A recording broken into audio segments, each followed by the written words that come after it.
Strings of the Sky, A Legacy of Harmony, a sequel to the Strings Odyssey. Chapter 1, A New Melody. The bustling streets of Guildenspire echoed with the sound of laughter and music, but Rye-dog and Ice-dog's workshop hummed with tension. Old man Markus leaned over a new map, its edges singed and corners frayed. Beside him, Chronos preened its golden feathers while a strange metallic beetle with a moonlit glow clicked its legs. "Meet Luna," Markus said, nodding at the beetle. "Picked her up in my younger days exploring lunar caverns. She's sharp as a tuning fork and twice as loyal." Rye-dog eyed the map. "What's this about?" Markus grinned. "A cosmic symphony. I've heard whispers of materials hidden in 3 places: the Arctic Tundra, the Volcano Islands, and the moon. Together, they can craft an instrument that captures the music of the universe itself." Ice-dog crossed his arms.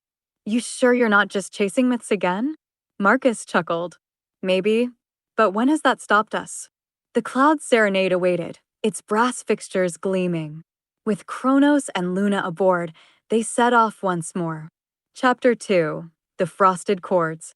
The Arctic Tundra was a world of ice and silence, where the wind's howl was the only melody. The group landed near an ancient glacier said to contain frost chimes, icy crystals that rang pure notes when struck. Navigating the frozen expanse was treacherous. Markus, bundled in layers, held the map as Chronos scouted ahead. Luna scuttled over the ice, her glow illuminating hidden crevices. Suddenly, an avalanche rumbled to life. A band of ice raiders ambushed them, their leader demanding the map. Rye-dog and Ice-dog distracted the raiders by playing a rapid, echoing tune on portable zither. The vibrations caused icicles above the raiders to crash down, scattering the group. With the frost chime secured, they returned to the airship, their first prize shining like starlight. Chapter 3, Flames and Harmony. The Volcano Islands were a stark contrast to the Arctic. Heat shimmered in the air, and molten rivers glowed. The islands were home to lava reeds, plant-like structures that sang deep, resonant notes when exposed to heat. As they ventured into the volcanic caves, they encountered a rival inventor, Celestine Ember, who sought the same materials for her own creation. Celestine, a cunning tinkerer, challenged them to a duel of innovation.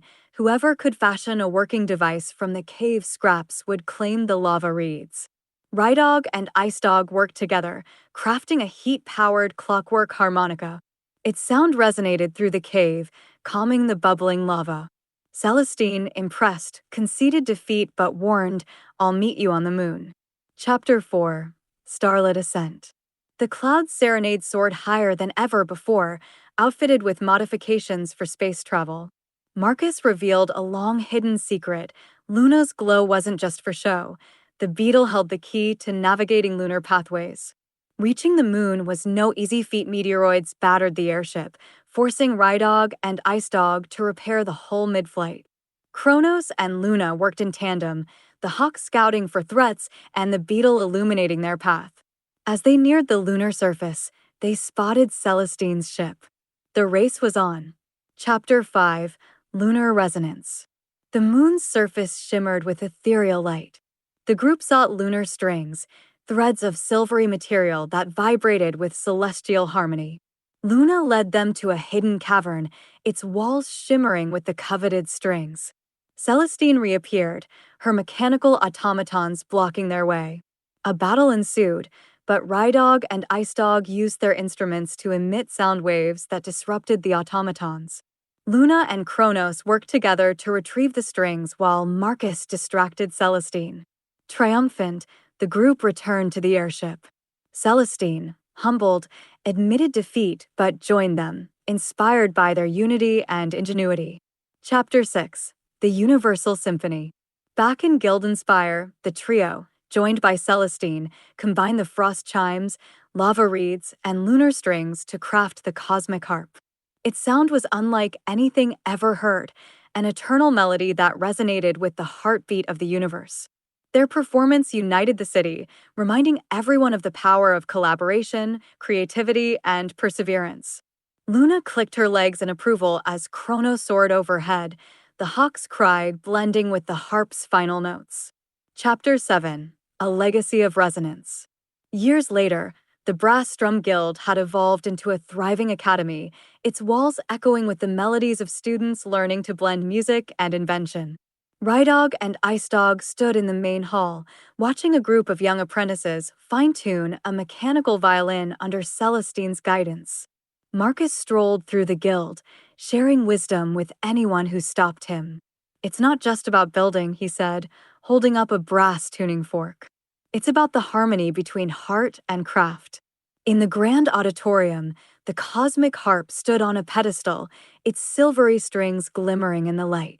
A young musician hesitated before touching it, but Markus placed a reassuring hand on their shoulder. "Go on," he said. "The universe sings through it, but only when someone dares to play."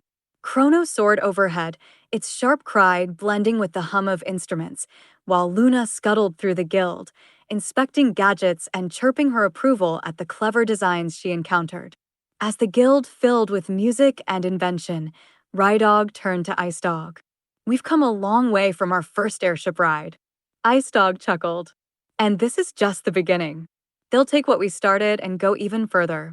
The melodies of the academy filled the city, a living testament to the adventures and lessons that had brought them here. Though their journeys had ended, their legacy would play on in every note and every creation.